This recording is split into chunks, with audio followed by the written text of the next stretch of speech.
Everyone, this car new in the collection is very near and dear to my heart. It's a bit special to me. This is a Subaru SVX, and to me this is the car that got away.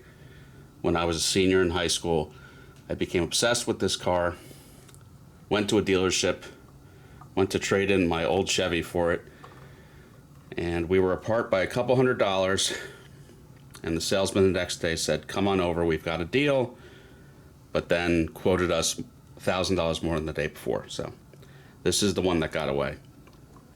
Now the SVX is part of kind of the peak 90s Japanese sports car, sports coupe. It seemed like everyone had a good entry. We had the RX-7, the Stealth, 3000 GT, Supra, RX-7. And this was kind of thrown into that mix, the SVX, but it was more of a sports GT coupe. Now this is sealed resin. This is done by formerly DNA Collectibles, now more RadScale models. RadScale is the factory that was always making the cars for DNA, but if you've heard, DNA is bankrupt, and they kind of left the factory holding the bag of a lot of debt and a lot of unfulfilled orders. I was one of them, still a bit sad about that almost $1,000 worth of cars never came to me, but this SVX makes me feel a little bit better.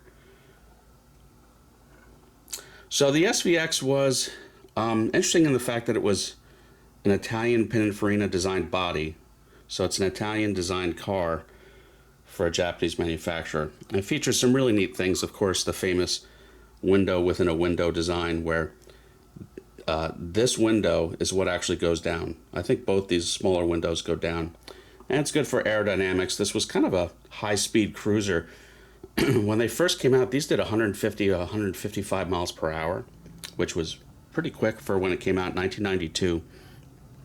You could tell the 92 cars because they were two-tone. The tops were black.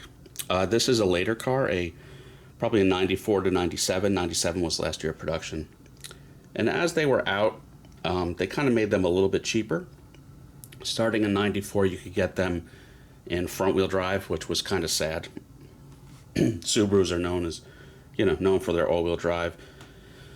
And you could get them with like cloth interiors. Those were the L models or the LS models, and known as the LSI were the loaded all-wheel drive ones.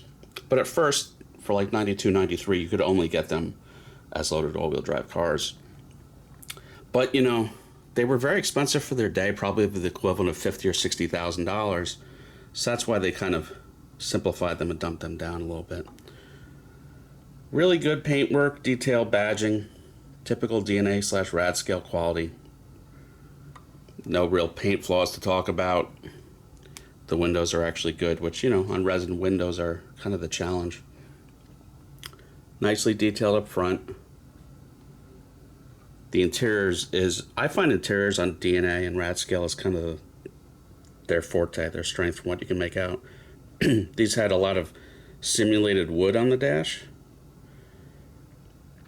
These were really cool. I mean, I drove this car quite a bit, test driving them. And when I was 17, I worked at a detail shop and drove my first 911, which obviously I couldn't afford a Porsche. When I drove this, it made very similar noises because it was a 3.3 liter flat six, about 230 horsepower, which was pretty good for back then. But the car's failing was it was automatic only, a 4-speed automatic. And the automatic transmissions had a way of going out in these. If you find one now, a lot of times they're on their third transmission. Wheel bearings were the other common failure. But now you start to actually see 6-speed and 5-speed swaps from WRX and WRX STIs, which would make this car a lot more fun. So yeah, it was discontinued in 97. It is sold in Japan as, I can't even say it, it's Alcyone, Alcyone. I don't even know how to pronounce it, but yeah, that's what it's called in Japan. Really, really, really pretty car. Available in some really good colors. This one happens to be a run of 199 in a few different colors. This is car number 143. So a really limited production run. And if your comment is, oh, it's resin, nothing opens, I don't want it. Well, if you love the car, no one is ever, I promise you, no one is ever going to make this an open diecast. It's a little too culty. It's a little too niche. And that's the kind of stuff I love. So I'd rather have it in resin than not have it at all. Now, in terms of retail, it's a little under $150, similar to a new GT Spirit. I think this is better than GT Spirit. Even autos retail for $129 now. So I think this is, for a small production run, I think that's reasonable. Not to be a little too biased, this one was sent to me to review, so it cost me $0. So certainly at that price, I'm not mad at it. In terms of packaging, you have the updated DNA box, which doesn't have the microfiber satchel. I do prefer this window box, and the base does have markings for the model.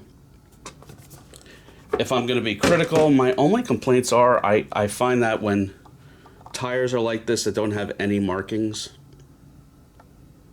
on the sidewall, they can look a little toyish. Otherwise, I'm really happy with this, even if I did pay full retail. Of course I didn't, so I'm even happier, but, you know. I think it's a great model. It's a great addition to my Japanese car collection, and I really appreciate Fendi at RadScale sending it to me. It does kind of make up for the pre-order that never came through from DNA, even if that wasn't his doing. So shout out to Fendi. Please check the description for a link to the car so you can grab one yourself from the website. That's it for this week. Everyone like and subscribe, and please have a good one.